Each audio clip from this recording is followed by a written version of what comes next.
Working in a mental health residential setting like Amend means managing an environment with severe emotional stakes.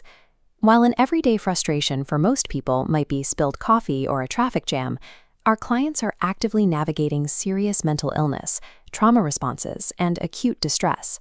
When these stressors trigger a behavioral crisis, the staff member's response serves as the primary tool for maintaining safety. In this role, your physical presence and verbal choices guide the encounter toward a supported resolution. In this training, we will cover how to identify early warning signs, the exact physical and verbal responses required to de-escalate a crisis, and how to execute the step-by-step, safer framework.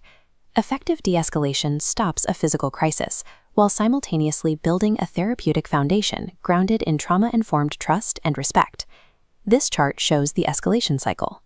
Behavioral crises usually follow a predictable four-phase curve, starting at a calm baseline, moving to a trigger, rising into escalation, and finally hitting a peak.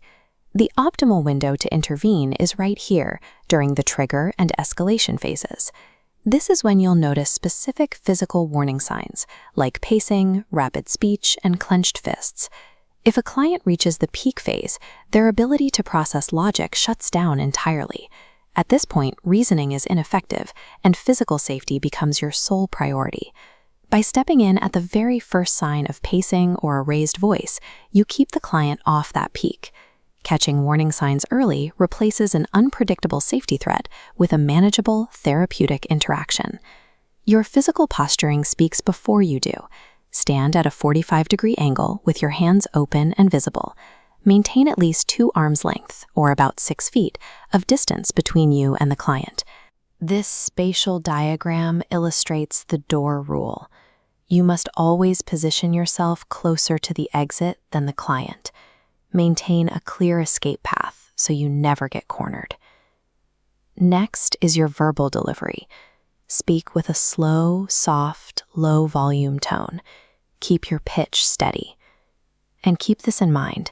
In the history of human communication, telling an upset person to calm down has never actually worked. It usually triggers more aggression.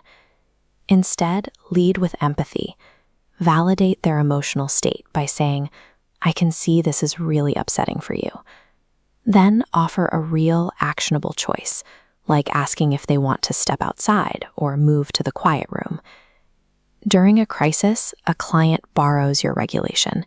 Your calm, controlled physical and vocal presence is the primary mechanism that enables an agitated client to begin self-soothing. To guide your actions, Amend uses the SAFER method.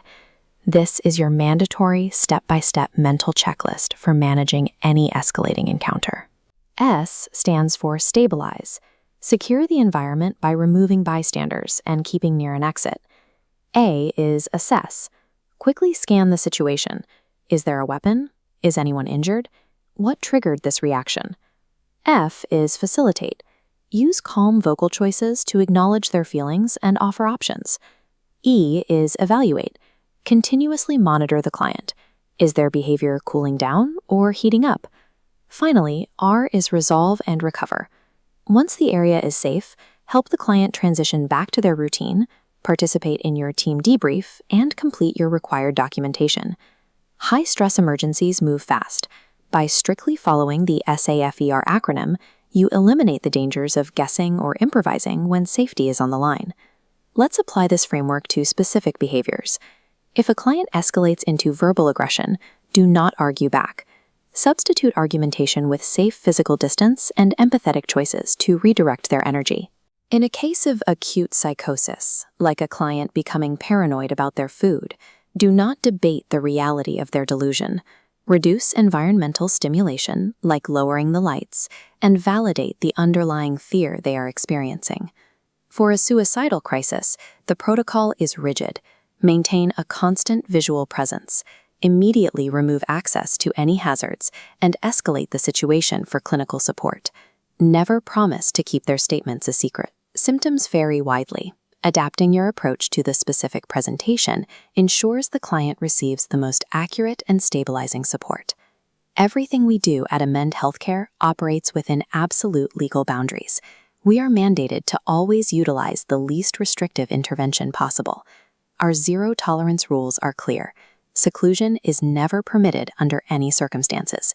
Physical restraint is an absolute last resort, limited exclusively to specifically trained staff facing imminent danger. If a situation hits a peak physical crisis and you are not trained in restraint, your mandatory action is to protect yourself, avoid acting alone, call for backup, and clear the immediate area.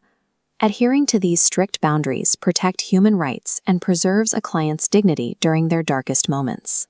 Once the crisis is resolved, you must complete essential administrative actions.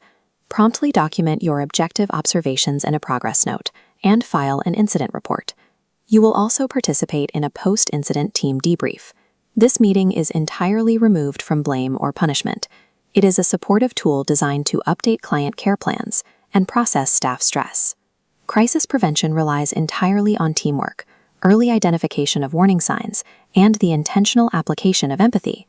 Thank you for bringing a calm presence to your work and for keeping Amend Healthcare supportive and safer for everyone.